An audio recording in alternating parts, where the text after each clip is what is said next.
Ako si Jade Buhoy at narito ang mga napapanahong balita. Bago pa man sumapit ang Chinese New Year sa Sabado, ika-10 ng Pebrero, ay ipinagdiwang na ito ng ilang organisasyon at Filipino-Chinese community sa kanilang naging pagsalubong sa taon ng Wooden Dragon.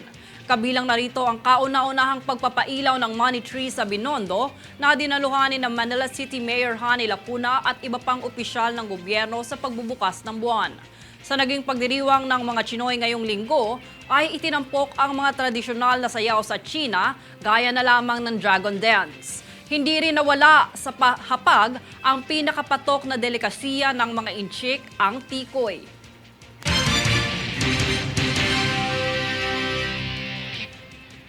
Ngayong Pebrero, handog na love train sa Metro Rail Transit o MRT Line 3 ay dapat abangan ng mga commuter. Ito ay handog na ng Department of Transportation ngayong buwan ng Pag-ibig na bukod sa mga palamuting may hugot at disenyong Feb-ibig, mayroon ring programa, snacks at munting haranang handog pagdating sa istasyon ng Ayala.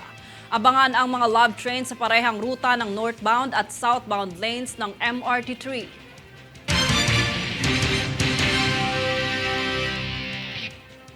Pinangunahan ni Department of Tourism o DOT Secretary Cristina Frasco ang inaugural ceremony ng Philippines Hop-on Hop-off Entertainment Hub kasama ng mga opisyal ng Pasay at iba pang opisyal ng pribadong sektor at turismo.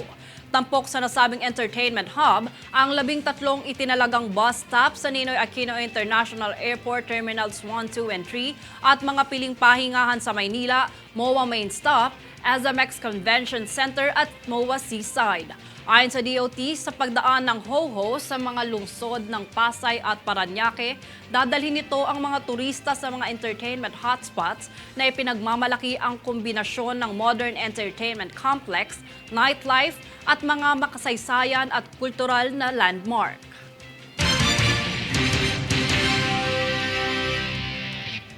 Kami ang boses ng pagbabago. Ako si Jade Buhoy at itong News Force. Sa ulo ng mga balita, taas singil sa kuryente, asahan ngayong Pebrero. ARTA nagsagawa ng inspeksyon sa mga LGU sa Metro Manila. Inflation rate sa bansa bumaba sa 2.8%. MRT 3 Love Train tampok ngayong buwan ng Pag-ibig. PCG tinalakay ang livelihood opportunities para sa mga aktibo at retiradong tauhan ng PCG. Chinese New Year, ipinagdiwang ng iba't ibang organisasyon at komunidad ng Chinoy sa Pilipinas.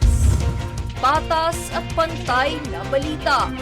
Komprehensibong ulat para sa pulso ng masa. Ito ang News Force.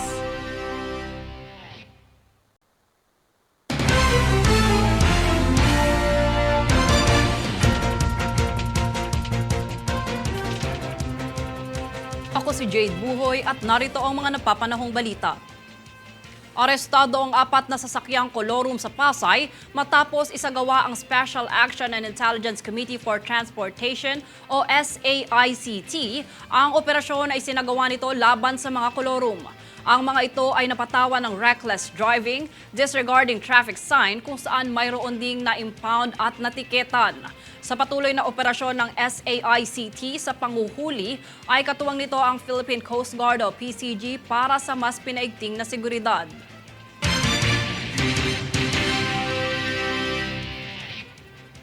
Upang mapanatili ang ease of doing business sa mga LGU sa Metro Manila, nagsagawa ng inspeksyon ng ARTA kamakailan sa mga business permit ng kanilang mga e-boss. Ang buong kaganapan tunghayan sa ulat ni Princess Castro. Nagsagawa ng on-site inspection sa mga local government units sa Kamaynilaan ang Anti-Red Tape Authority o ARTA kamakailan.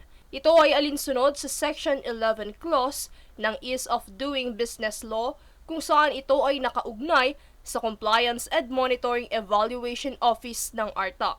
Sa naganap na inspeksyon, sinuri ang mga Electronic Business One-Stop Shop o e-boss para sa pag-renew ng mga business permit ng karamihan sa mga negosyo. Ang e-boss ay isang online platform na pinapadali ang end-to-end na pagpaparehistro ng mga negosyo upang i-streamline ang proseso ng gobyerno para rito. Ito ay sa ilalim ng inisyatiba ng Department of the Interior and Local Government, Department of Information and Communications Technology, Department of Trade and Industry at ARTA, kasunod ng Joint Memorandum Circular No. 1 Series of 2021 na ang ibig sabihin ay mga alituntunin para sa pagproseso ng mga pahintulot sa negosyo, mga kaugnay na clearance at lisensya sa lahat ng lungsod at munisipyo.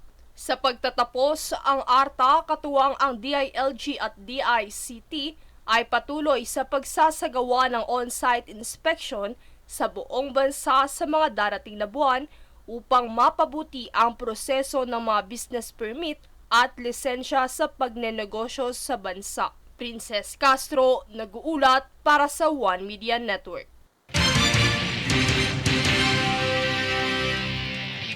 Nag-anunsyo ang Bureau of Customs o BOC na ang pag-aangkat ng mga piling skincare products sa bansa na walang lisensya mula sa Food and Drug Administration ay pinahihintulutan na. Ang mga produktong ito ay gaya ng lotion, sabon at sunscreen, ngunit ito'y hindi dapat lalagpas sa timbang na 1 kilo. Ang paglabag sa batayang timbang ay agarang kukumpiskahin alinsunod sa patakaran ng gobyerno. Mangyaring i-contact sa FDA para sa karagdagang impormasyon ukol rito.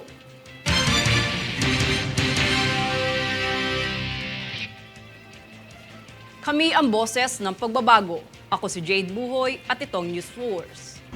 Sa ulo ng mga balita, taas singil sa kuryente, asahan ngayong Pebrero.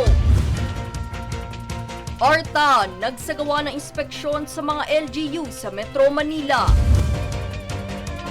Inflation rate sa bansa bumaba sa 2.8%. MRT3 Love Train, tampok ngayong buwan ng pag-ibig. PCG, tinalakay ang livelihood opportunities para sa mga aktibo at retiradong tauhan ng PCG. Chinese New Year, ipinagdiwang ng iba't ibang organisasyon at komunidad ng Chinoy sa Pilipinas. Patas at pantay na balita. Komprehensibong ulat para sa pulso ng masa. Ito ang News Force.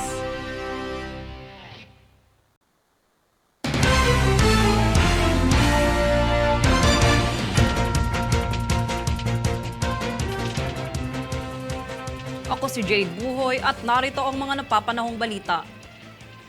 Aasahan ngayong Pebrero ang pag-aray ng mga konsumer ng kuryente dahil sa inaasahang pagtaas nito. Nakatakdang tumaas ang singil sa kuryente ng 57 centavos kada kilowatt hour o katumbas ng increase na 150 hanggang 287 pesos sa mga residential customers. Bukod pa rito, aasahan rin ang karagdagang pagtaas ng singil, lalo ngayong dry season simula sa Marso. Rason rito ang pagtaas ng temperatura kung saan mas lumalaki ang demand ng mga consumer sa kuryente.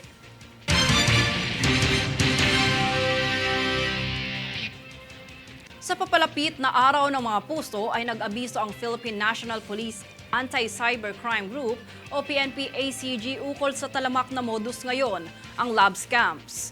Yan ang balitang hatid ni Daniza Lopez.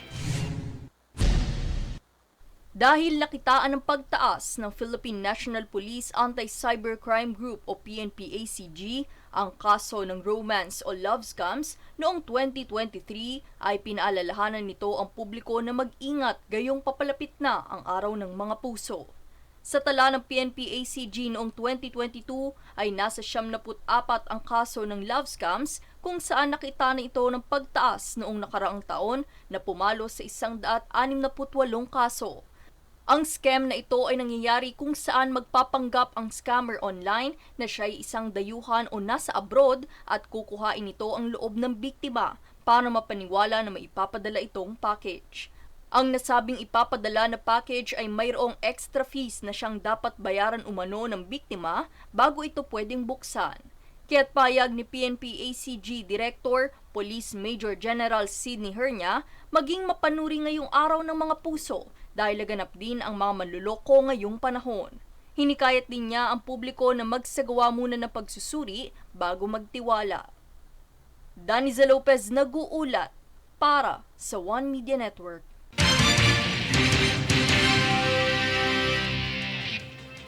Kamakailan ay tinalakay ng Philippine Coast Guard o PCG at Pilmico Foods Corporation ang mga oportunidad sa kabuhayan para sa mga aktibo at retiradong tauhan ng PCG at kanilang mga benepisyaryo. Kasama sa nasabing oportunidad na ito ang supply ng feed at harina, mga reseller programs at mga produktong karne at itlog. Ayon sa Pangulo at CEO ng Pilmico na si Tristan Aboitis, sila ay maglalaan ng tulong teknikal at magsasanay sa pagpapalago sa negosyo para sa mga tauhan ng PCG habang naghahanda ang mga ito para sa pagriretiro.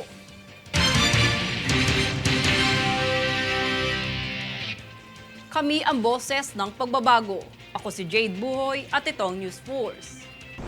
Sa ulo ng mga balita, taas singil sa kuryente, asahan ngayong Pebrero. ARTA nagsagawa ng inspeksyon sa mga LGU sa Metro Manila. Inflation rate sa bansa bumaba sa 2.8%.